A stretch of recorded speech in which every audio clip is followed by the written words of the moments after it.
this is the second in our CIO webinar series for the community college IT directors. In the previous session, we talked about MDF, IDF management, and that session has been recorded. It's available online. There's actually a YouTube channel that's been set up for the community college CIOs that all these videos will be available on. And I think that's beneficial. We just have one link that we have to pass around, and it's probably the least confusing way to do it. So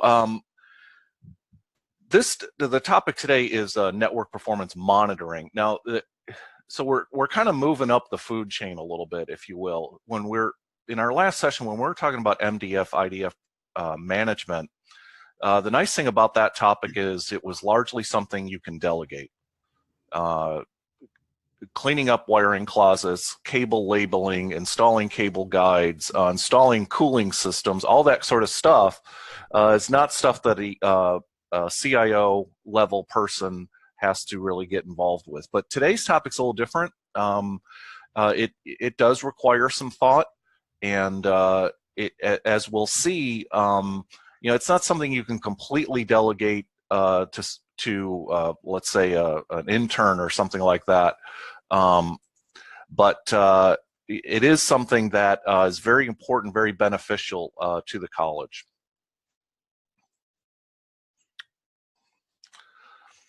Okay, so what are we talking about when we say performance monitoring?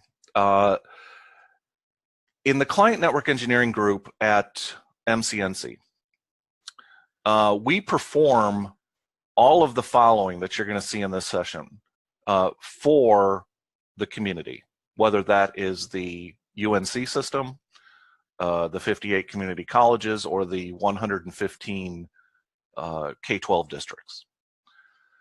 So this is a presentation on what we do, and if you don't remember, I was a client network engineer for about 8 years until I took the community college advocate position this past summer.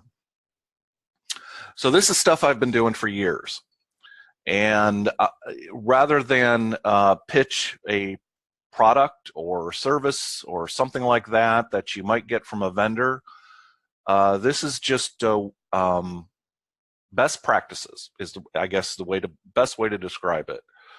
Best practices over the course of about a decade, during which we've had the client network engineering program available to the community colleges. So what is it we do? We believe performance monitoring is both very important and very overlooked. We believe that many problems that occur on the IP networks at colleges and other institutions could be avoided with performance monitoring. We think better planning could be done with performance monitoring. We think that quantifiable performance monitoring is a tool for the CIO who wants to increase bandwidth, the CIO who wants to upgrade equipment. Everything we're going to talk about in the next few minutes are all things that you can take to the chancellor or the college president and say, here's what I need and here's the proof. These are also tools, if you will, that you can take to a telco carrier like AT&T, Time Warner Cable, Time Warner Telecom. These are tools that you can take to them and say, the service we're paying for is not measuring up.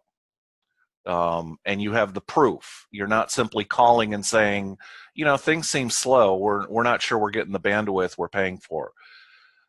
No. Instead, you have data, and you have it in the form of graphs. Everything you're going to see today, I should make a note, comes with a graph. We're real big on graphs. And there's an example of one right there. In the next few slides, we're going to talk about the things we monitor, which is latency, packet loss, utilization, and throughput. A little star next to the word throughput because it's not really something we monitor, but it is something we test, and we advocate testing regularly. So what is this stuff? Well, latency, how long does it take a packet to get from here to there? And packet loss, closely related, in fact, it's measured with the same tool. When getting from here to there, how many packets don't make it? And if we're seeing a high level of latency or a high level of packet loss, the next thing we would look at is utilization. How much traffic is actually on that circuit or that wire? And the nice thing is our equipment is ready and willing to tell us all these things. All the equipment we already have on our campuses. It's begging to give us this information, but we're just not asking. It's built into the products you've already purchased. So utilization, how much traffic is on the link, and then if we still have a problem, we test throughput. How much traffic could we get across that link? All right, so let's take a look at how we do this stuff. Latency, as we already said, it's a measure of how long does it take a packet to get from here to there.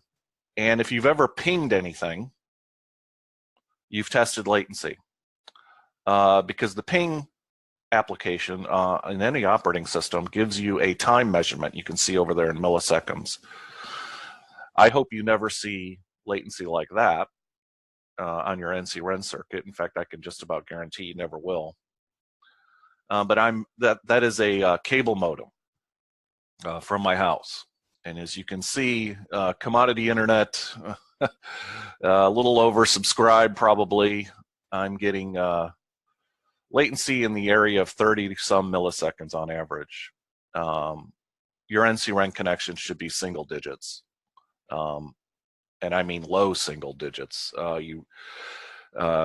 One of the reasons to use NC-REN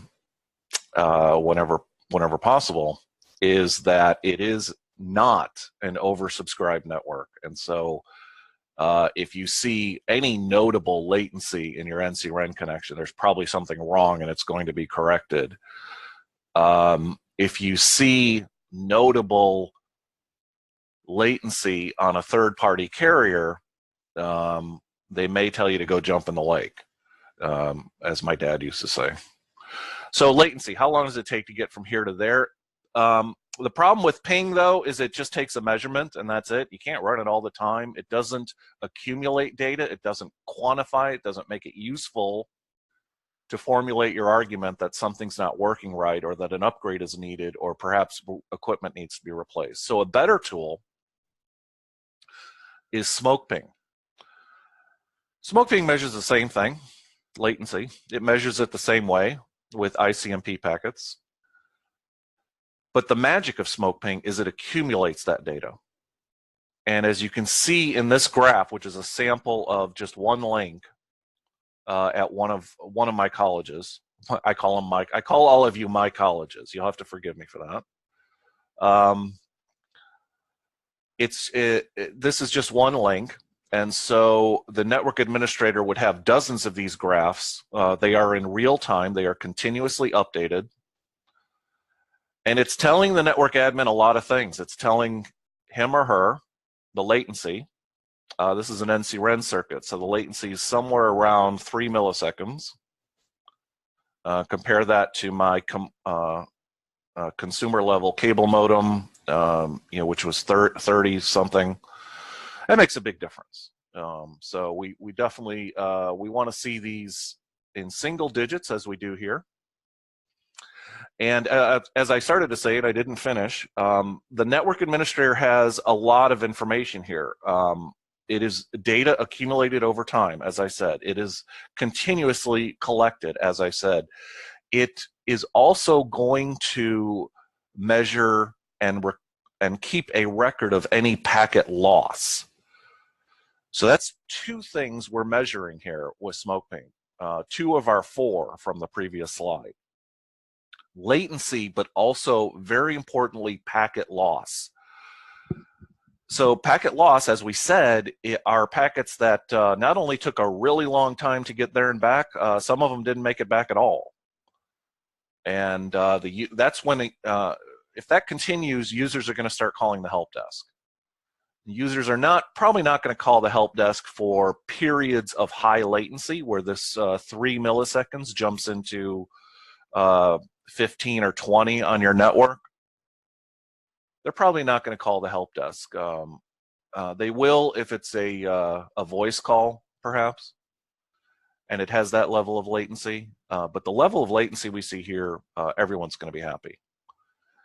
They will, however, call the help desk for packet loss because their web page won't load, their video will sputter, and there is a problem. That link is either saturated or we have some kind of malfunction. So smoke ping, two birds with one stone: latency and also packet loss. Now here, again, this is the same graph, and all I did was change it to say packet loss to emphasize the point that smoke ping does both of these things. And again, we see no packet loss here. And again, this is accumulated over time. These graphs are interactive, so your network administrator can zoom in at a period of time when there was packet loss, and which will show up in this graph as a different color. And that can greatly help troubleshooting problems. It may be that an administrator looks at a smoke ping graph and sees some packet loss. However, after zooming in on the graph, and again, the graphs are interactive, but after zooming in on the graph, she realizes, well, it took the only packet loss was at 2 in the morning when we upload our backups. So probably not something to sound the alarms about just yet. If the packet loss is more than that, or it's in the middle of the school hours or class hours, then maybe it is something we look at. But having that data accumulate over time is the value add of smoke ping over any other type of latency and packet loss measurement. Of all the tools I'm going to talk about today, if you only choose one, I guess you can guess by now, this is the one I would choose. It tells me so much about a network's performance, and it's free. It's a little complicated to set up. This is what the configuration file looks like. Don't let me mislead you.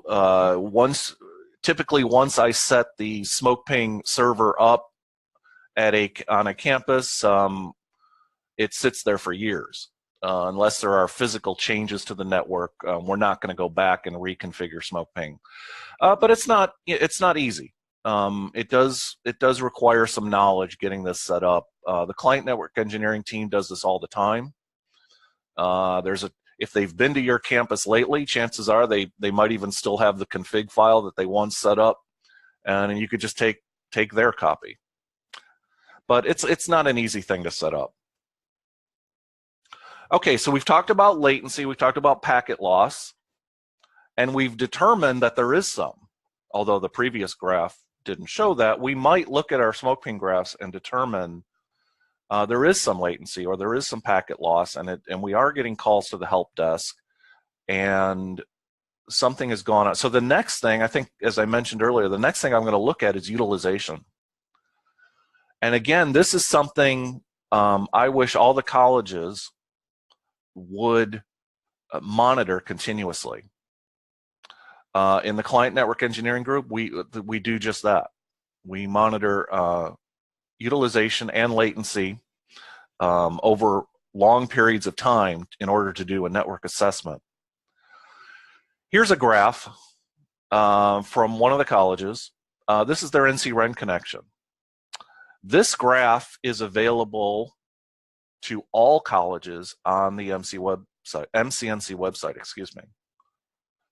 This graph and the previous graph of smoke ping, latency, and packet loss, those two graphs this one and the one on the previous slide, are available for every college in real time on the mcnc.org website.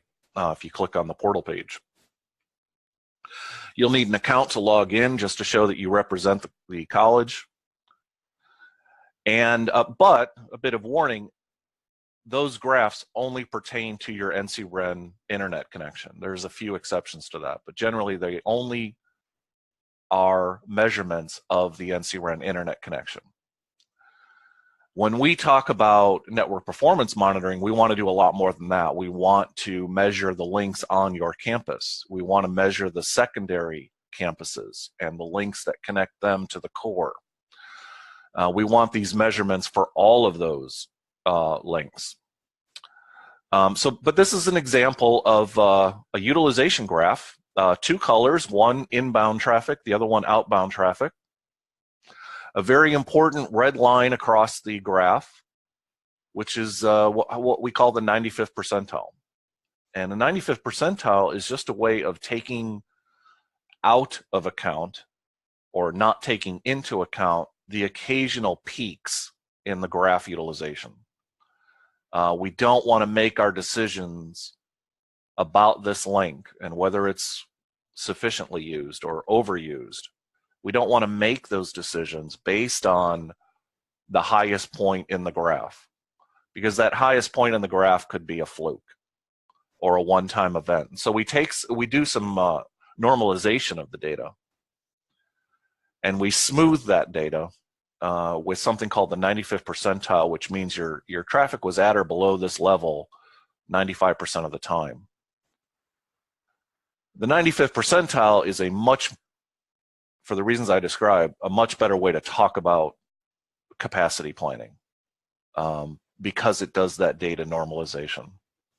So this is a typical utilization graph. It was produced by Cacti, which is what we use in the client network engineering group, the group I was in, so maybe I shouldn't say we anymore. But it's still used. It is our standard.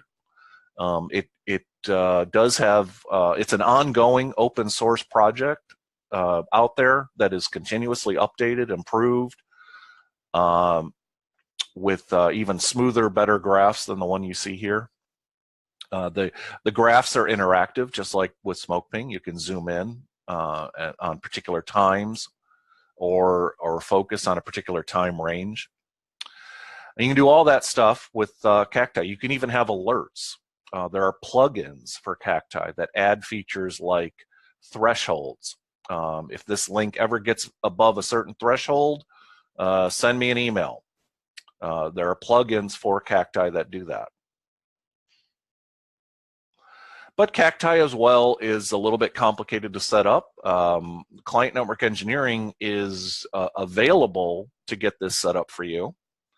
And again, like SmokePing, once you set it, you kind of forget it. It runs by itself. I've never had to reboot a Cacti server.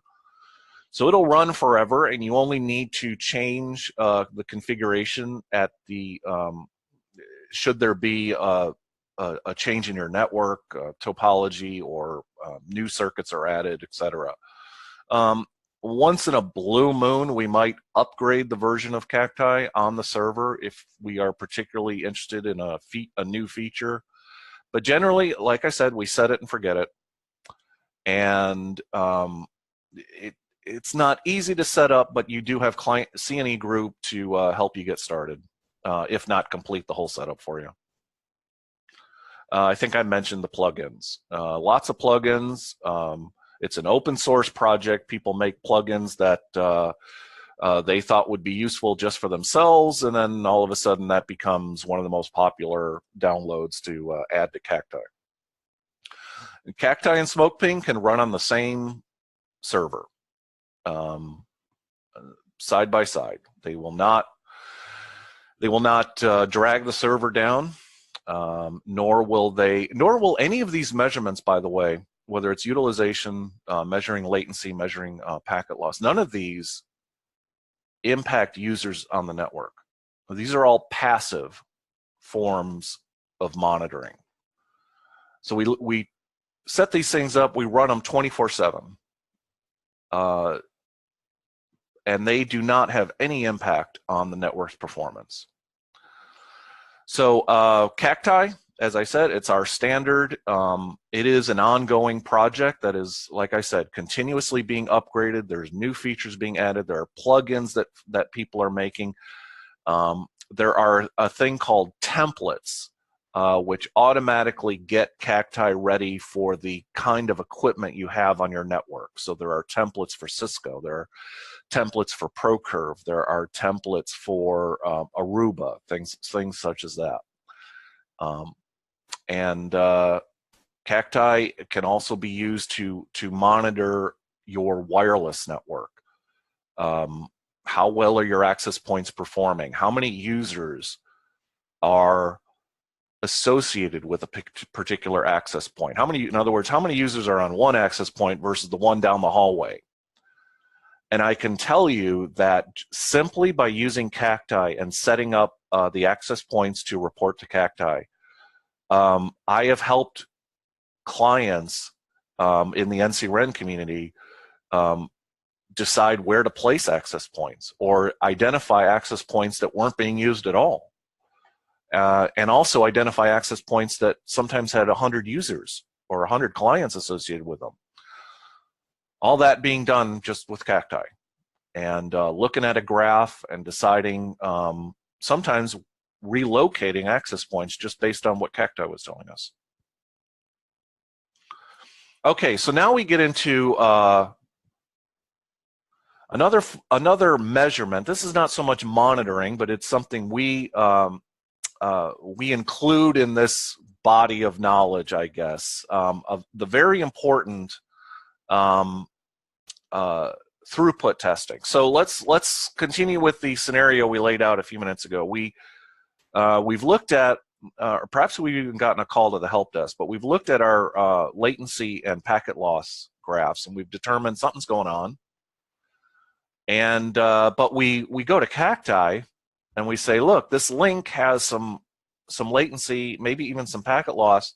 What are you showing for how much it's being used?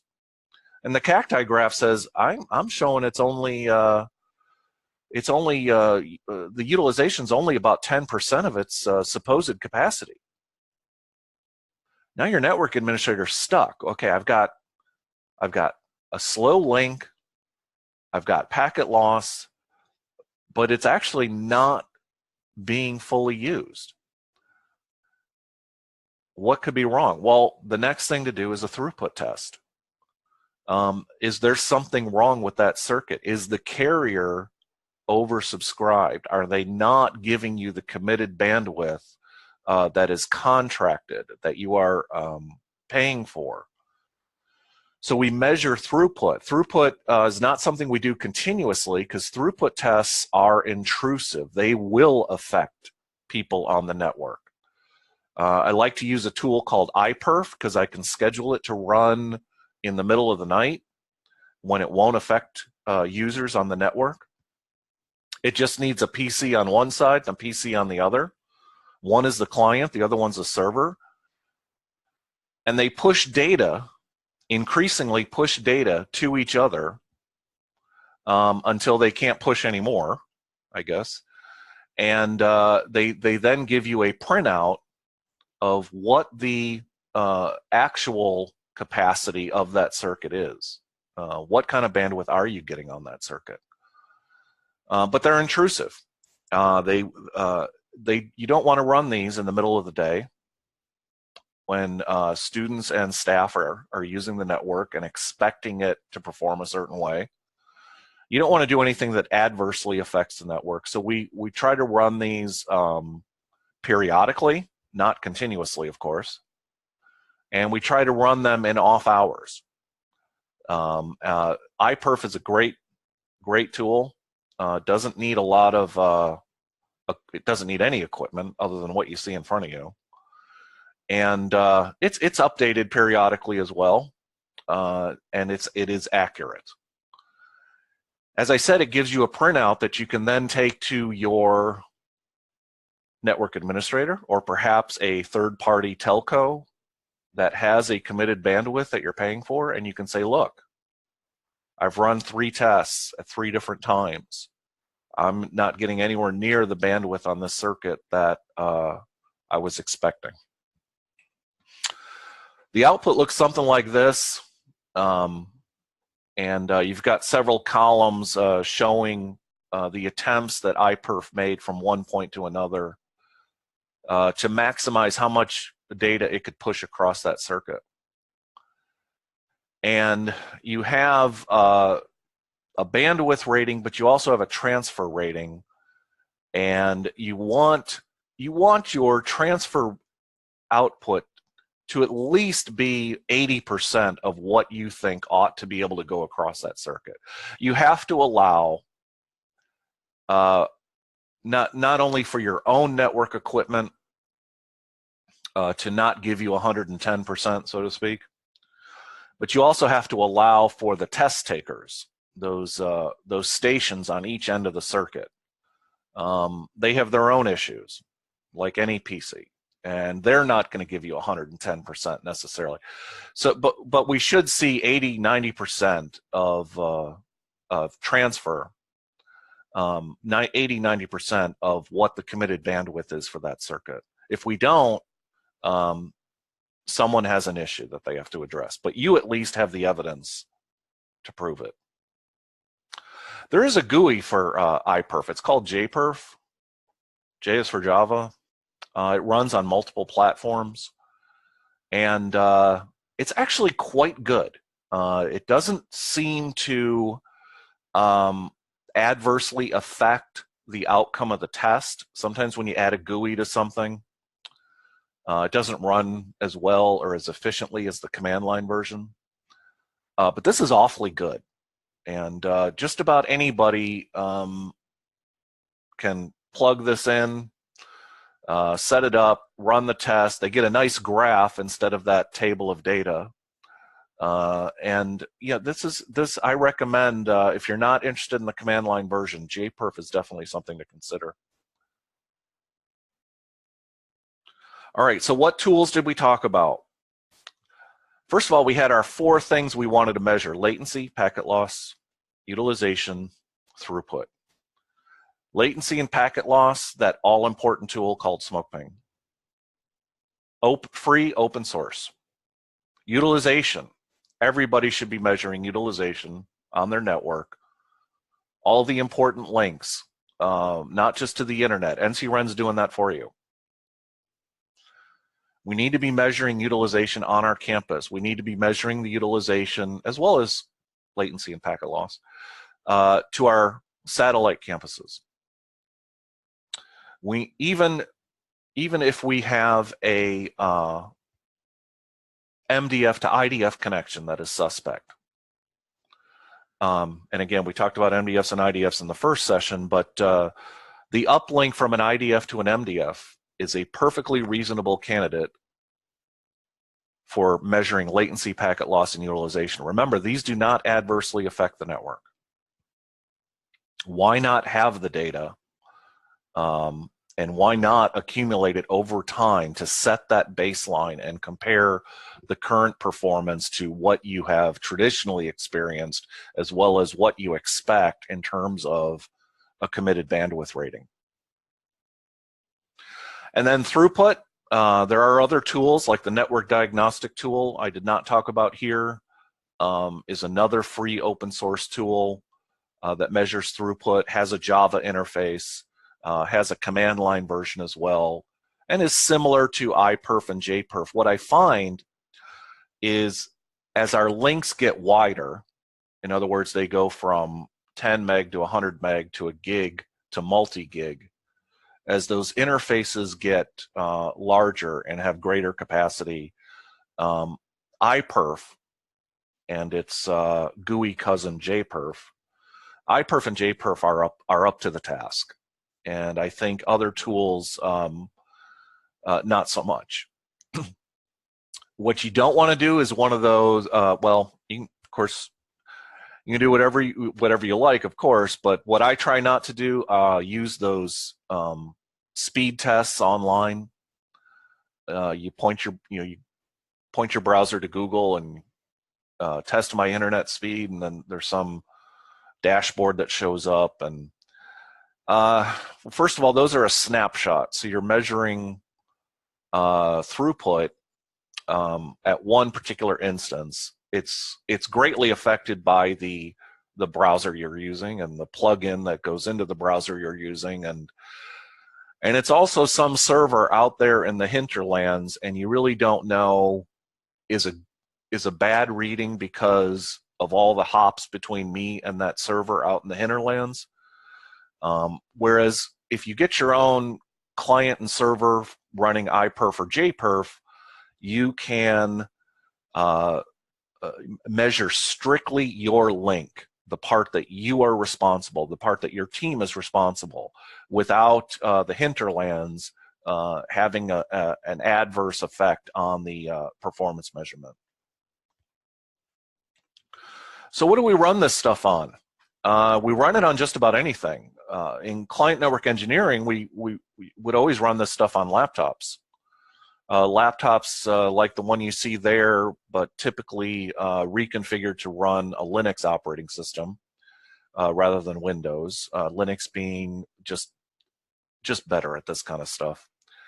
But an old desktop like you see on the left. But now client network engineering provides all these tools on a Raspberry Pi image. So for what is it, $50, you get a Pi like you see in the picture there.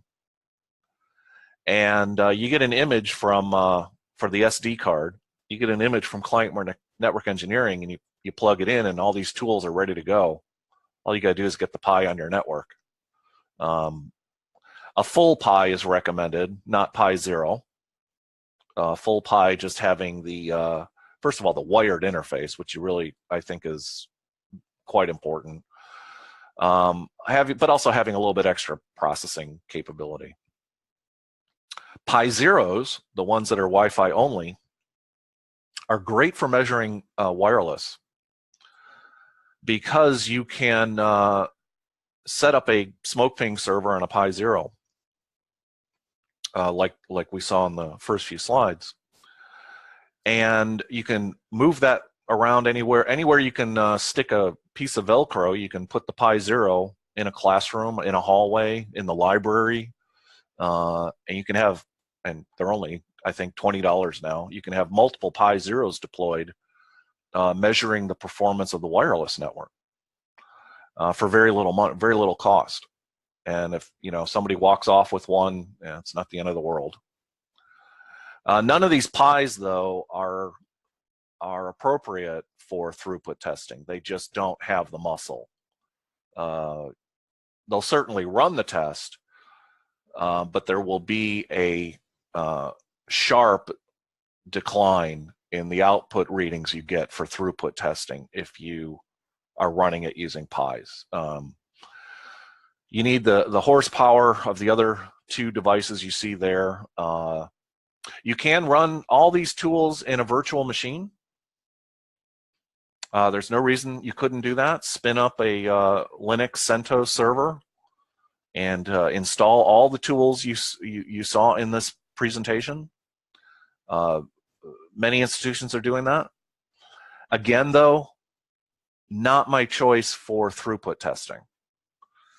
Anytime you're running anything in a virtualized on a virtualized host in a VM, of course you're sharing that network interface with whatever else is going on that host. That's not gonna give me the confidence in the readings of throughput testing that I would get with a dedicated device.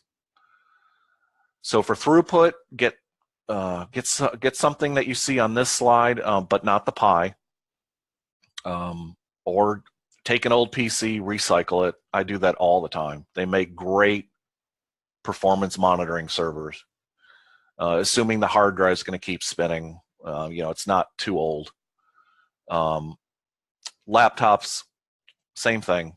So long as they have a Cat5 interface or RJ45 connection. I mean, so long as they have a hardwired interface. We don't want to run all this stuff on wireless.